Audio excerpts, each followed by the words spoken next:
എൻ്റെ എല്ലാ പ്രിയ സുഹൃത്തുക്കൾക്കും നമസ്കാരം. ഇന്ന് ഞാനിവിടെ ഉണ്ടാക്കാൻ പോകുന്നത് ഒരു വെറൈറ്റി ആയിട്ടുള്ള ഒരു പായസമാണ്. അതായത് കുറുത്തിച്ചക്ക, നാടൻ ഭാഷയിൽ പറഞ്ഞാൽ കുറുത്തിച്ചക്ക, അതല്ലെങ്കിൽ പല പേരുകളിൽ അറിയപ്പെടുന്ന കൈതച്ചക്ക ആണ് എടുത്തിട്ടുള്ളത്. അതിന് വേണ്ടുന്ന സാധനങ്ങൾ എന്തൊക്കെയാണെന്നാൽ ഞാൻ കാണിച്ചു തരാം. കൈതച്ചക്ക 300 ഗ്രാം, മുന്തിരിങ്ങ അതായത് ഉണക്ക മുന്തിരിങ്ങ 25 എണ്ണം, അണ്ടിപ്പരിപ്പ് 25 എണ്ണം, 25 ഗ്രാം നെയ്യ്, 300 ഗ്രാം ശർക്കര ഉരുക്കിയത്, 100 ഗ്രാം ചവ്വരി, ഇത് വേവിച്ച് വെച്ചിരിക്കുന്നതാണ്. പിന്നെ 2.5 ഗ്ലാസ് പാല്, അതിൻ്റെ കൂടെ ചേർക്കുന്നതിന് വേണ്ടി 2 ഗ്ലാസ് വെള്ളം. പിന്നെ വെറൈറ്റി ആയിട്ട് നാം ചേർക്കുന്നത് മിൽക്ക് മെയ്ഡ്, 15 ഏലക്ക പൊടിച്ചു വച്ചിരിക്കുന്നതാണ്. അപ്പോൾ നമുക്ക് ഈ കൈതച്ചക്ക നമുക്ക് ഒന്ന് ചതച്ചെടുത്തോണ്ട് വരാം. അപ്പോൾ നമുക്കിത് ഉണ്ടാക്കാൻ തുടങ്ങാം. 25 ഗ്രാം നെയ്യാണ് എടുത്തിട്ടുള്ളത്.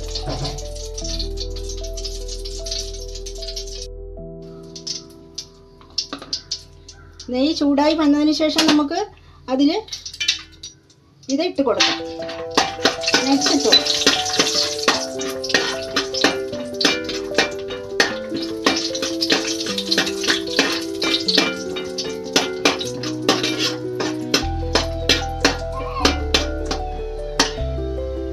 അത് മൂത്ത് വന്നിട്ടുണ്ട്. ഇനി നമുക്ക് മുന്തിരിങ്ങ കഴുകി വൃത്തിയാക്കി വെച്ചിരിക്കുന്ന മുന്തിരിങ്ങ ഇട്ട് കൊടുക്കാം.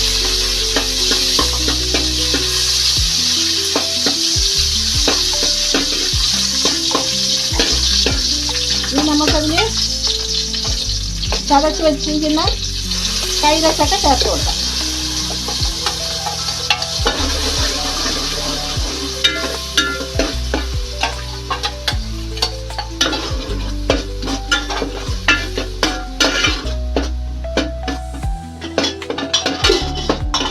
ഇനി നമുക്ക് ഈ ശർക്കര ഉരുക്കി വെച്ചിരിക്കുന്നത് ശർക്കര പാനി ചേർത്തു.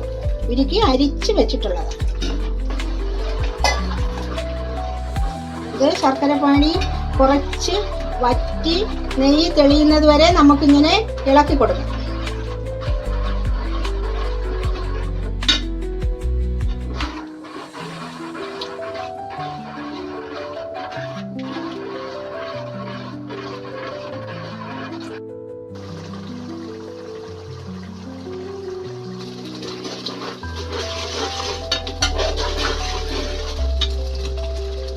അപ്പോൾ നമ്മുടെ ശർക്കരപ്പാണിയിൽ കൈതച്ചക്ക മൂത്ത് വന്നിട്ടുണ്ട്.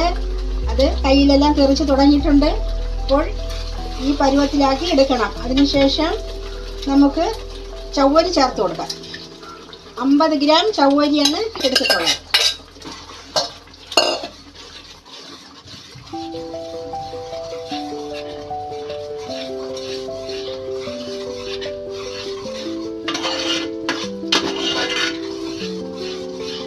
നല്ലവണ്ണം വേവിച്ച് വെച്ച ചവ്വരിയാണ് ഇതിൽ ചേർക്കാനുള്ളത്. ശർക്കര പാനിയിൽ ഒഴിച്ചു കഴിഞ്ഞാൽ ഇത് കല്ലിയും. മിൽക്ക് മെയ്ഡ് ഒഴിക്കുന്നത് കൊണ്ട് തേങ്ങാപ്പാൽ ചേർക്കേണ്ട ആവശ്യം. പാലാണ്. പാലൊഴിച്ച് നല്ലവണ്ണം കുറച്ചുകൂടെ വറ്റിക്കണം.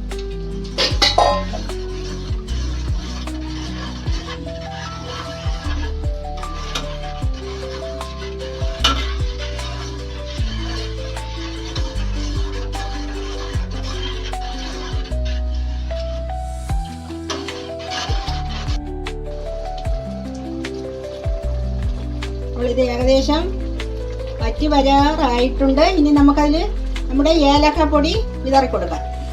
പിന്നെ ഇതിൽ ആവശ്യമുള്ളവർക്ക് എസൻസ് ചേർത്ത് കൊടുക്കാം, പൈനാപ്പിൾ എസൻസ് ചേർത്ത് കൊടുക്കാം, മറ്റ് ഉള്ള എസൻസ് ഏത് വേണം നമുക്ക് ചേർത്ത് കൊടുക്കാം. പക്ഷേ ഇവിടെ നമ്മളത് ചേർക്കാറില്ല. ആവശ്യമുണ്ടെങ്കിൽ മാത്രം ചേർത്താൽ മതി. ഇവിടെ വെള്ളം നല്ലവണ്ണം തിളപ്പിച്ച് വെച്ചിട്ടുണ്ട്, പക്ഷേ ഇതിൽ വെള്ളത്തിൻ്റെ ആവശ്യം വരുന്നില്ല. ഇതിൽ പാല് അതിനനുസരിച്ച് ഇതിൽ ചേർത്തിട്ടുണ്ട്.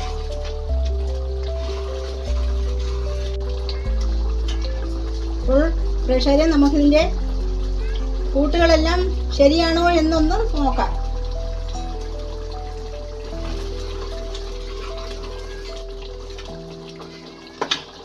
ലേശം, അതായത് 2 ടീസ്പൂൺ പഞ്ചസാര കൂടെ നമുക്കിതിൽ വിതറി കൊടുക്കാം.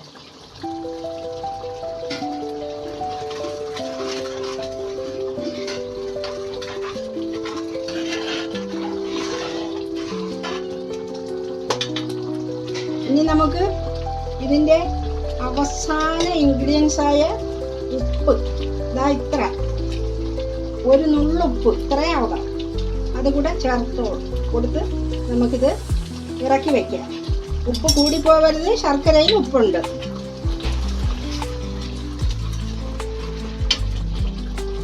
സ്റ്റൗ ഓഫ് ചെയ്തതിന് ശേഷം നമുക്ക് അതിൻ്റെ വെറൈറ്റി ആയിട്ടുള്ള മിൽക്ക് മെയ്ഡ് ഒഴിച്ചു കൊടുക്കാം. 180 ഗ്രാം ആണ് ഇത്, 100 ഗ്രാം മാത്രമേ ഇതിൽ ഒഴിക്കുന്നുള്ളൂ, അത് മതി. അത് ഒന്ന് നമുക്ക് ഇളക്കി കൊടുക്കാം. തേങ്ങാപ്പാലിന് പകരമാണ് ഇത് ചേർക്കുന്നത്.